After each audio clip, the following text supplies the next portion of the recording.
If you're planning to hold for 10 years or more, the market cycle shouldn't matter much beyond saving money every month when you make your mortgage payment.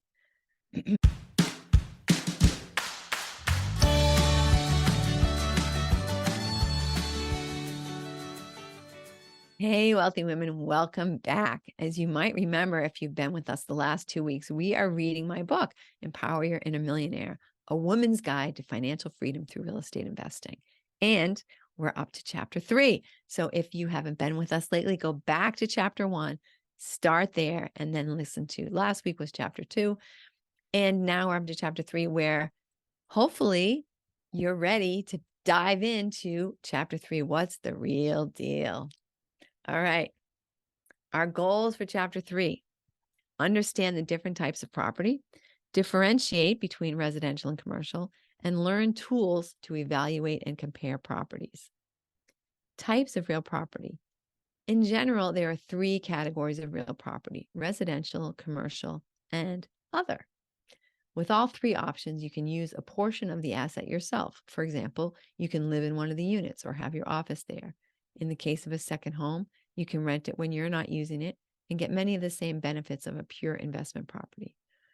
It's important to note that the various types of real estate do not share a single market cycle. In general, residential property starts the cycle. Commercial comes next, and industrial comes last. That makes sense if you think about it. First, an area of town becomes trendy and residential property values start to rise. Next, funky restaurants come into the area, followed by some retail boutiques and other types of commercial property to support the influx of more affluent residents.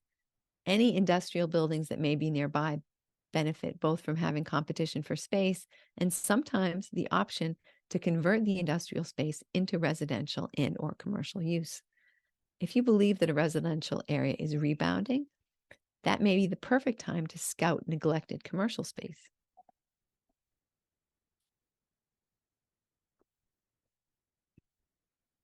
Residential real estate, normally considered to be any rental property with 4 or fewer units.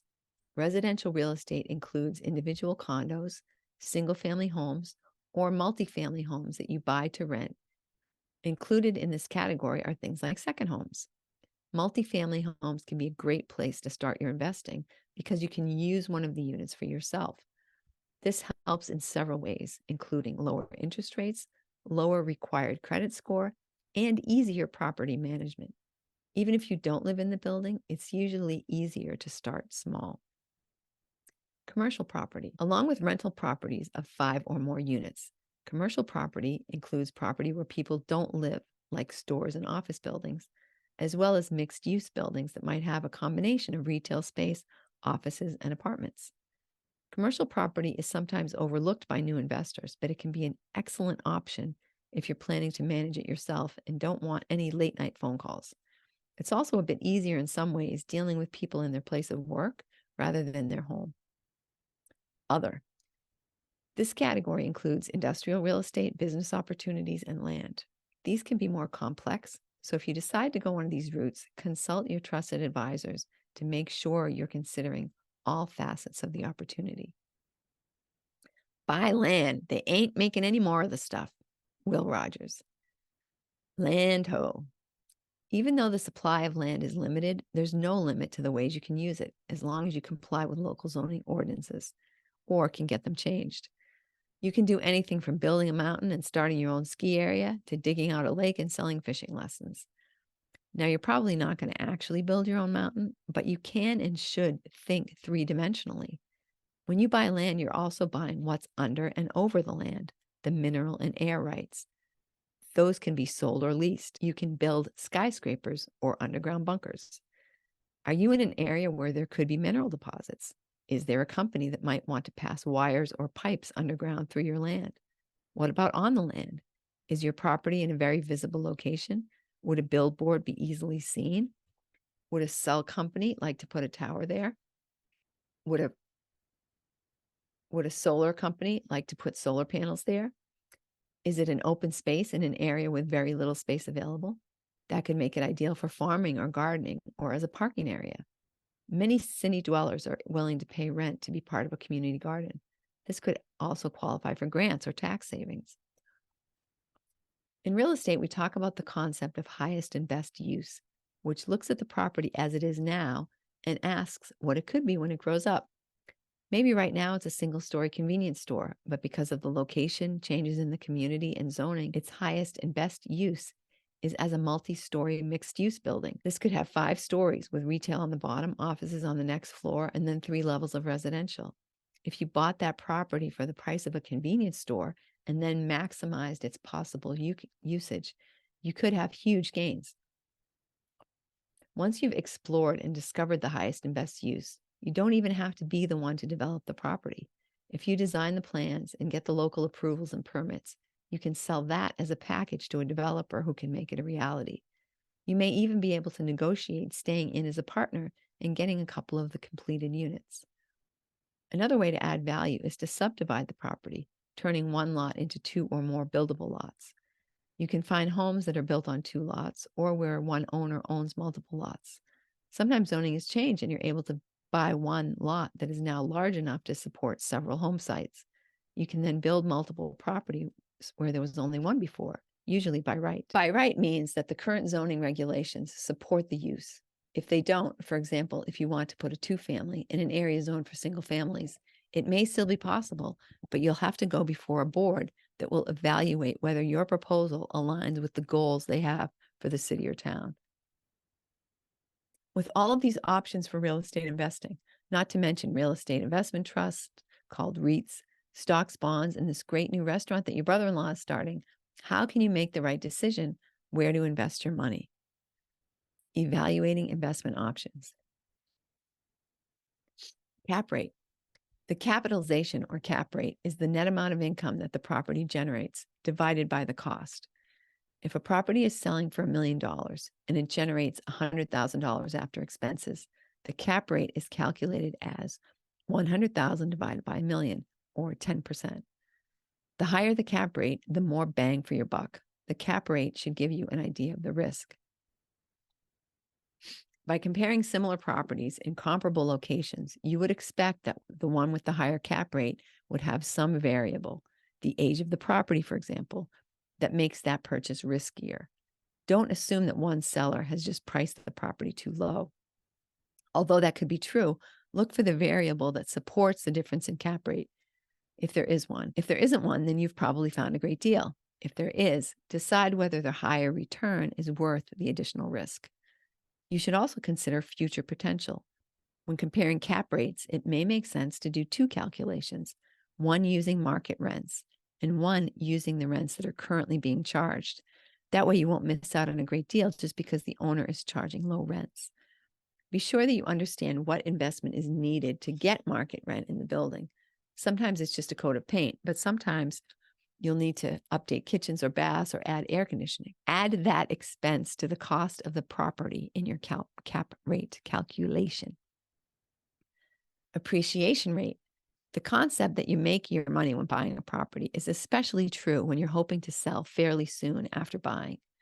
If you're planning to hold for 10 years or more, the market cycle shouldn't matter much beyond saving money every month when you make your mortgage payment. Getting an idea of what you can expect for appreciation will help you compare the potential future value of a property. Remember, your goal is to compare 2 or more potential investments, so your analysis should center on the difference in expected appreciation between your various options. Does the potential of one location exceed the potential of another? Is one type of property, commercial versus residential, expected to fare better in the area? Even if you plan to keep the asset forever, future value is important as your plans may change unexpectedly, or you may want to take out a loan or a line of credit on the property. Your real estate agent can help you understand past trends and how they relate to future appreciation.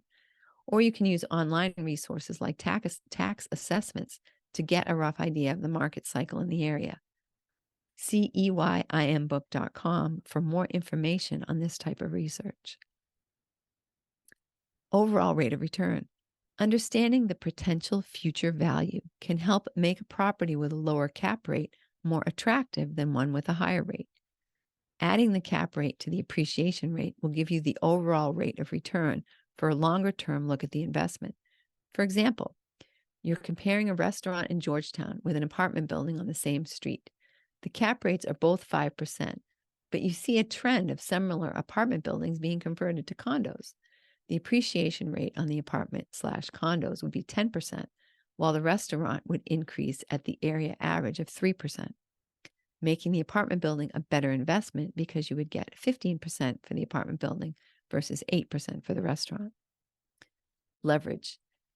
If you're having a lot of fun with this math stuff, you can take it one step further to figure out whether it makes more sense to leverage the property or to buy it with cash, or rather, whether it makes sense to buy the property if you can't pay cash. Doing this is easy. Just subtract the interest rate you'd pay from the overall rate of return. If the number is negative, don't do it. You'll lose more on interest than you'll gain in the short term. You'll find spreadsheets with this and other helpful formulas on embarking.com. Get real. I bought my first investment property when I was 23 years old. It was a triple-decker in Lawrence, Massachusetts. I knew about as much as your average 23-year-old about being a landlady and investing, and I didn't have a real estate agent, attorney, or mentor representing or advising me. I didn't ask to see leases, applications, or payment histories on the tenants that were in place at the time, and made no provisions in the offer for occupancy or condition of the property at closing. By the time I took ownership, the seller had moved the 2 paying tenants to another of his properties, leaving me with 2 vacant units and 1 deadbeat tenant. I had purchased at the top of the market, and the property started losing value almost immediately. Within 2 years, the building was completely vacant, the copper pipes had been stolen, and the property was in foreclosure. Not a very auspicious beginning to a real estate empire. Many people think that it's easy to make money in real estate, but the opportunities to make mistakes are many and varied. So why am I encouraging you to invest in real estate? Because luckily, the reverse is also true, because there are ways to make money in every market if you're paying attention. It's what you know and who you know. With so much potential for mistakes when buying your first investment, how can you possibly get it right?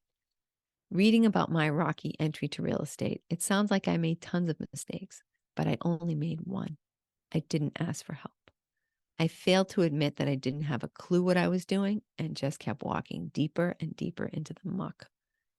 Luckily, you're much smarter than I was at 23, and you have already proven that you're clever enough to ask for help because you're reading a book on how to do it right. Later, we'll learn how to hire a team of trusted advisors who will bridge the gaps in your knowledge until you become an expert. Chapter 3, action items. Go online and find at least 1 property in each category: residential, commercial, industrial, and land. Use tools at eyimbook.com to evaluate each for cap rate and appreciation rate. Determine cash flow for each property. Brainstorm ideas for the highest and best use of each property, and start creating a virtual portfolio of properties. That's it for chapter 3. Thank you so much for reading this book with me. I'm having a really good time with it, and I hope that you are learning a few things and coming up with some questions that you want to ask me about how the heck do I get started, or what do you mean by cap rate, or how do I evaluate these properties, or anything like that, because I'm doing this because I want you to become a real estate investor if it's right for you, which of course, I think it's right for everybody in some form or another. So if you want to follow along in the book, you can go to eyimbook.com/store or /shop, actually, /shop. And you can buy a book, the physical hard copy, and read along with me. Or if you like immediate gratification, you can go onto Amazon and get the ebook and download it right away. Also, I think on the website, you can probably download a PDF version. I happen to like ones I can take notes in, but I suppose you can always print off the PDF version, which would probably cost as much as buying the book yourself. But anyway, that's it for chapter 3. See you next week, where we're going to read chapter 4.